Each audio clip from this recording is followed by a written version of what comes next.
Hi everybody, today we're going to be discussing the patch 23.2, which brings out some exciting stuff that we've been asking for a long time.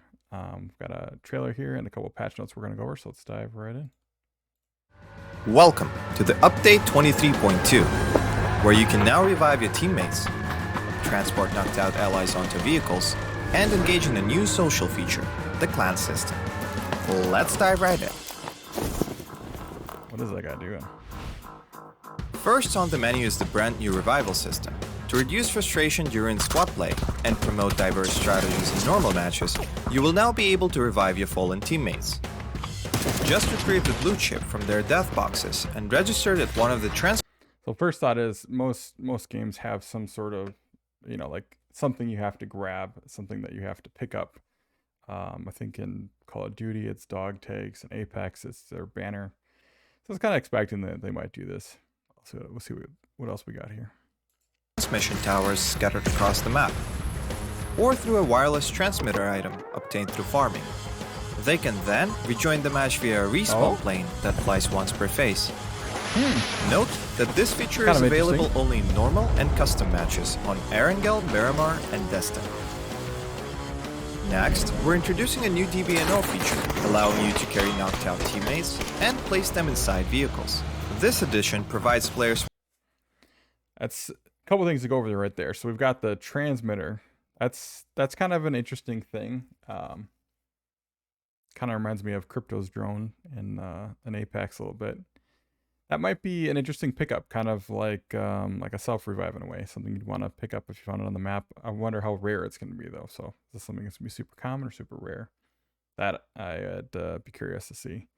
Next, putting your knocked out teammates in the car. That's kind of funny, actually. With an alternative way to evade danger without having to only abandon or revive your teammates. We are also finally ready to unveil our new clan system. Create or join a clan, play matches, and earn XP to level up your clan. As your clan levels up, you will be able to upgrade your clan tags. Not only that, but you can also earn a BP boost by playing with your clanmates. Definitely worth. And as always, make sure to check out the patch notes for all the details. Update 23.2 has plenty more in store this month, including a Dbno rebalance, general lobby UX UI improvements, a slight buff to the Ace32, and more. Starting with this update, prepare to become your team's hero, transport teammates to safety, and establish your own PUBG Battlegrounds clan for double the excitement. And we'll see you on the Battlegrounds. I would be kind of excited to see if they had them like slouched over on the back seat, but it doesn't look like they're gonna do that. So we'll see how that goes. I actually shout out to Throne. I was watching Throne. You can find him on Twitch, THR0NE1. He's hilarious, by the way.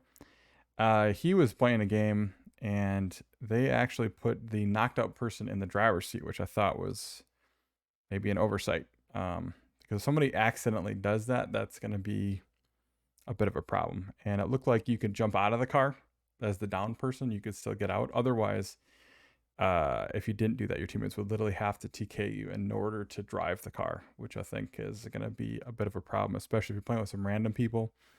You never know what randoms are going to do. Interesting. I don't know how that's going to play in the game, but we'll see what happens.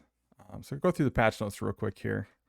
So get your live schedule, which I'd love to hear your comments, what you guys think about the map pool, about the week 1, week 2, week 3, week 4.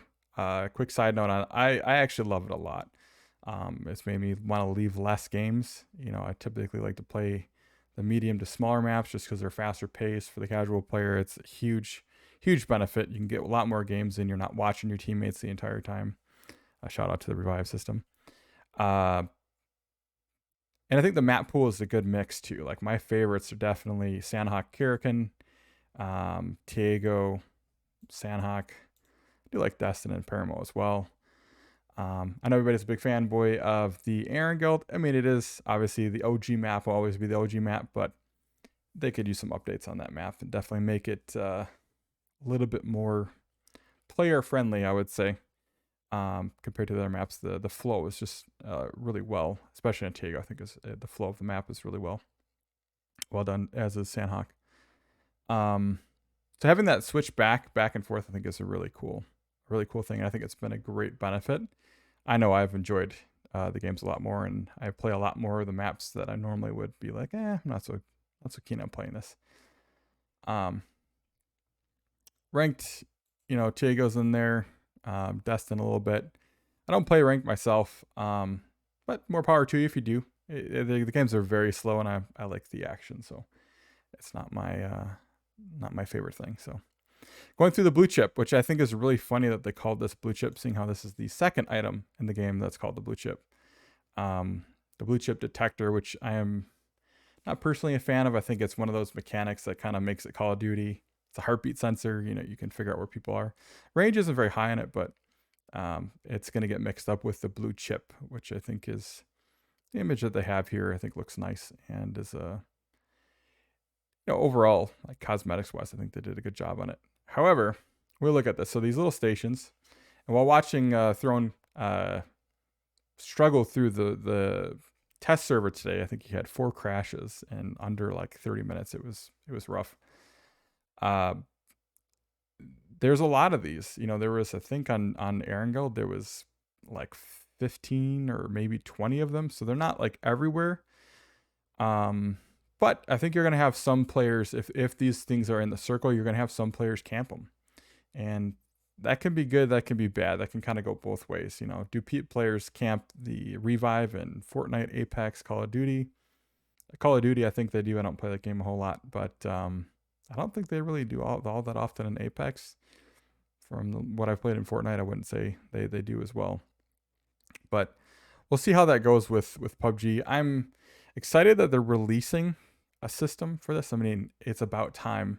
We've been asking this for, I think, 6 years now, just to kind of keep up with the basics on this one. But I think they made it a little bit too complicated for what it has to be. Using the revive from Super People would fit this game way closer. Super People's revive is literally 20 seconds. You get the defibrillator paddles out, and like you do in Battlefield, if you guys remember those days before the game got killed off with the latest one. Rip the Battlefield.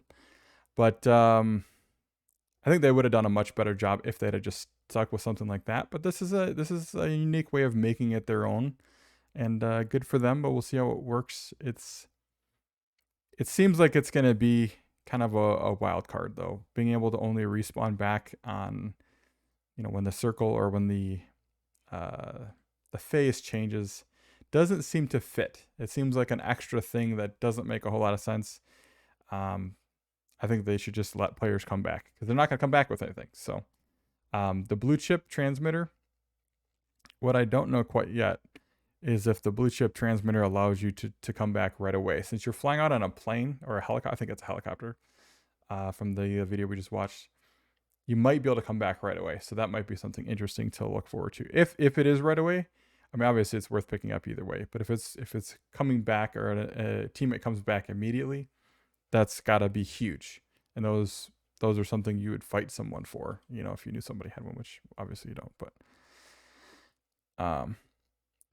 so yeah, it's a biometric signature. It's some jargon for being, it's a personal, your personal box. It's your banner. I think it's interesting they have it as a weight of 5. I think it's kind of dumb. They should just make it 0 or 1. Not that 5 is really that much. I don't think we're going to see really that be an issue. And I believe blue chips cannot be registered. Interesting. Not sure exactly how that's going to work. I mean, obviously you wouldn't want to recall back an enemy. So that makes sense. But kind of curious if they're going to have that as where if an enemy used it and then you kill everybody, what happens then? Interaction button appears when you're approaching the blue chip tower, when you're holding at least one blue chip in your inventory. Interesting. So you can revive multiple people. That makes sense. If the player you're trying to revive or recall, leaves the match, a corresponding text will be displayed. Hmm. That's interesting. I guess it's basically saying that they left and they're not there anymore, which already people leave. Even Vikendi and Tiago, people leave right away. So, I mean, Tiago's, I guess, makes sense because it's 10 minutes. I mean, at this point, Vikendi's is better than Tiago's. They should just make it just like Vikendi's and call it a day on Tiago. Activating a blue chip tower takes about 10 seconds. Now, going back to the Super People Revive takes 20 seconds of paddles where you're literally holding two paddles and defibbing somebody. I think that was really good. This taking 10 seconds matches your typical stuff, which is fine if we're going to go that route. Loud noise is produced when you're doing the activation process. It's kind of like an alarm, but if someone was close by, they would know that you're doing it for sure. I don't know if it's quite as loud as like a C4 going off, but it's a constant noise blaring in the background. Obviously, activation is canceled when you move, or if you get knocked out or eliminated, or press the cancel key. That's your typical stuff, so makes sense there. Looks like the tower becomes unusable. So if you revive your teammate, and let's say you got killed, they're set to come back. An enemy couldn't just revive their own teammate right after, which makes sense. I think all the other games other than Call of Duty do that. Apex, the revive station becomes unusable for, I think it's like 5 minutes, something along that line. All right. So interesting that the towers will display different lights. That's also something that you could look at. So if it's red and you're at a distance away, you could totally see that a team is there and maybe surround it, take that team out. Here we go. So recalling teammates anywhere using a world spawn item blue chip transmitter. Okay, so that answers the question. So a teammate can be respawned anywhere. That's huge. That kind of levels it a little bit more. So it's kind of like finding a self revive for your teammate, basically. It might be an interesting add. It might be a good balance to the tower.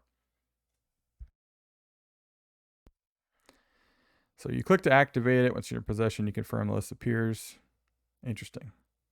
I wonder if you have multiple, you should be able to get multiple teammates then and do them all at the same time. Hopefully that's the case. All right, what else we have here? Blue chips will recall the appropriate teammates in the next phase. It's a consumable item and is removed. I mean, that's kind of a Captain Obvious. You wouldn't want to have an item that you can walk around with. It's continuously reviving teammates. All right. Recall process. Players will be recalled to the match after blue chips are successfully registered via blue chip towers and blue chip transmitters. Once recalled, players can re-enter the battlegrounds by parachuting in from a recall plane. I like it, but it's one of those things I think people are going to get spawn camped a lot. I think we're going to see that happen a lot in this revive system that you're going to have here. I think is going to kind of fall back on it's a little excessive, where it turns into a negative. I hope that's not the case, but that could be, especially late game, which I'd be okay with, like no revives after phase 4. I think that would make a lot of sense. Here answers the question. So if the last remaining teammate is eliminated before the player set to rejoin the boards on the plane, the recall will be canceled. That makes sense. All right, so blue chip tower and transmitter can be utilized an unlimited number of times. I thought they just said that it gets consumed. I could swear that we read that. Transmitter is a consumable item. So maybe I'm reading that wrong. Somebody in the comments correct me on that. That doesn't make a lot of sense. Maybe they're trying to say that you can use as many transmitters as you want. So it looks like a player can be recalled up to 6 times. Interesting. Recall system will be disabled after phase 7. That's pretty late. I mean, we're talking the circle. If we were to use the map, the picture they have here, phase 7 is probably less than this area right here. So it seems kind of like a stupid thing to have in there, but Recall only applies to normal matches.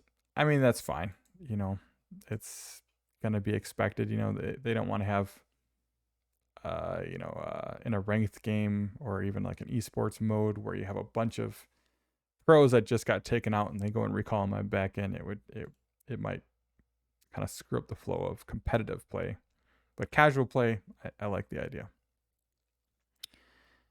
Oh, here we go. On Destin, the blue chip detector can now detect not only players, but also blue chips. Interesting. Very interesting. I am personally, once again, I'm not a fan of the blue chip detector. The heartbeat sensor concept in this game does not make sense. It ruins the gameplay, in my opinion. It's a game breaking feature. Just as the thermal scope, which, you know, good or for bad, some people love it, some people hate it. I fall in the line of I'm not a fan of it.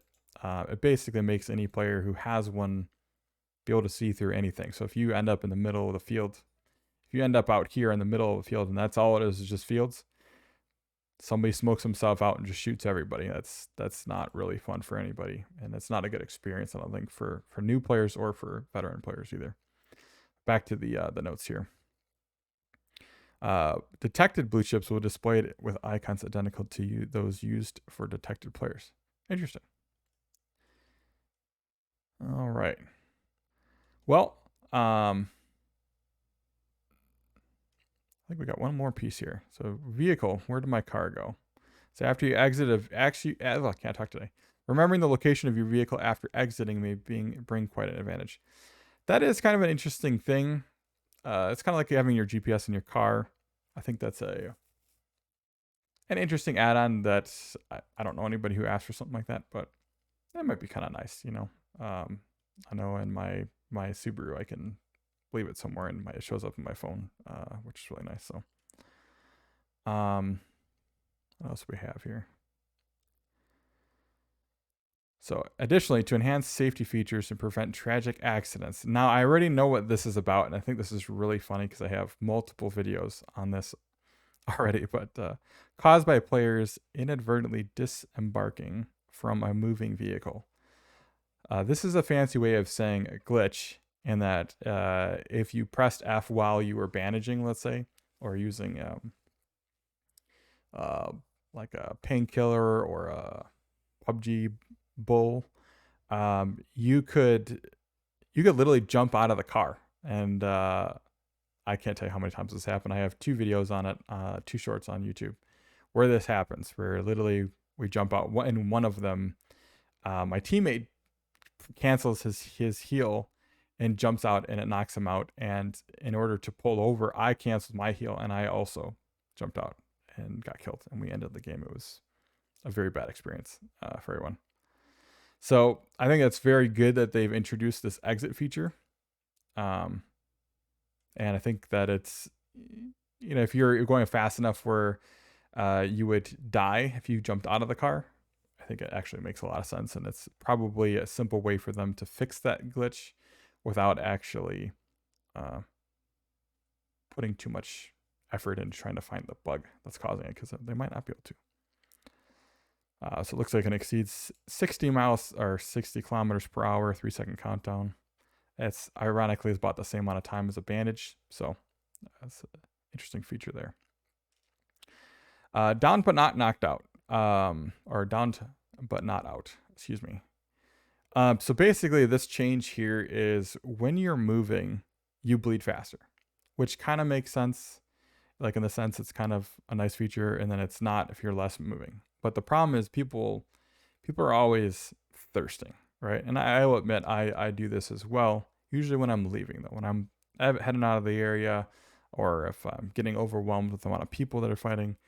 But when we look at players crawling to cover, I mean, somebody could literally bleed themselves out real quick if they're just moving a little bit and they're trying to get into cover. So I think that's a change that's not really necessary. I don't think this is something that players ask for.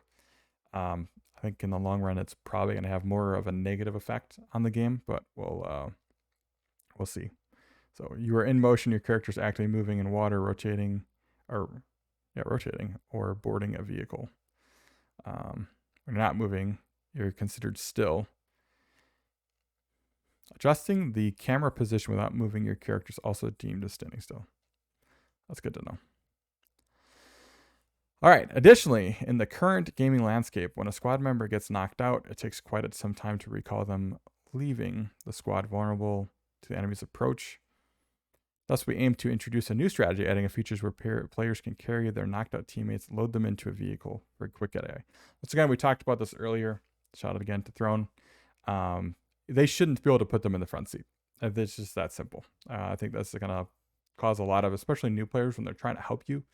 They may not know that, and they just shove them in there. You know, it's gonna that I think needs to be adjusted. Otherwise, I like the feature. I think it's an interesting change.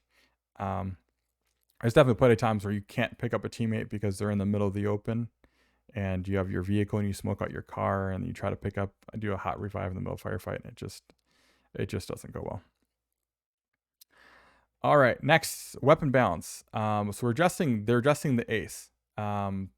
Ace, in my opinion, is still one of the better guns after the nerf the M4, which I was not super fan of. I think it was kind of a staple of PUBG. But they're bringing the ace. They're buffing it again. I think you're going to see this become a way more popular firearm because of that. A lot of people like the AUG. It's still really strong. I'm just not a fan of it. I wish that they handled that a little bit better with having the progression M4 skin come out. A lot of people bought into it, and then they nerfed it. They did the same thing with the Ace originally when the Ace progressive skin came out.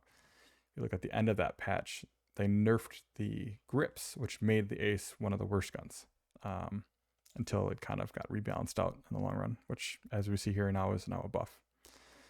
All right, next section here is clan. I personally am not going to be affected by this a whole lot, but it'd be kind of fun, to have a group of friends or, people in the community playing together, joining a clan, getting XP, getting some clan bonuses. I remember when I was growing up back in the Wolfenstein Enemy Territory days with the other players that play PUBG. We all had clans. That was all it was, clans.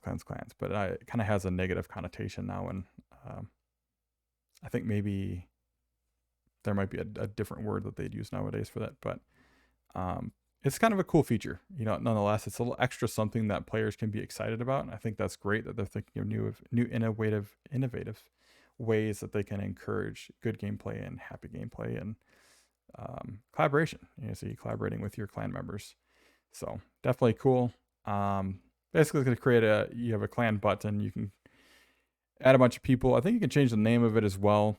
I think eventually maybe you'll see some clan specific wear come out, like clothing and that sort of thing, or be able to put your clan tag on a shirt, or like on my jersey here I've got the stuff, American flag, Apex, PUBG, something like that where you wear it. I should say probably this side here.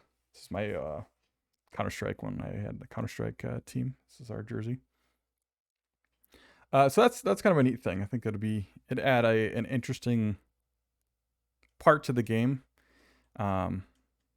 It's definitely not a bad thing. A lot of people are super excited about that. So some bug fixes too, with I could say the bug fix with the car fix when they added in not a jump out button, like protecting the exiting the vehicle while moving. Some other, the basic PUBG fixes here. I would like to see them, and I'm hoping that there's less crashes, but based on Throne's experience today, 4 crashes in like a half an hour, I think that we're going to see some issues come about. And I may release a video on that. We may have uncovered what might be the source for some other popular PUBG streamers that were crashing all the time, potentially the reason why they were crashing all the time. Just trying to get some more confirmation and see if that actually is the reason before we release it. But if you have any questions about that, pop that in the chat, and we'll give you a little heads up on that first. It's supposedly quite simple, but if that's the issue, so we'll see what happens. Overall, thanks for tuning in. I'd love to see you on the battlefield. Drop a comment, subscribe, and I'll see you around. Have a good day.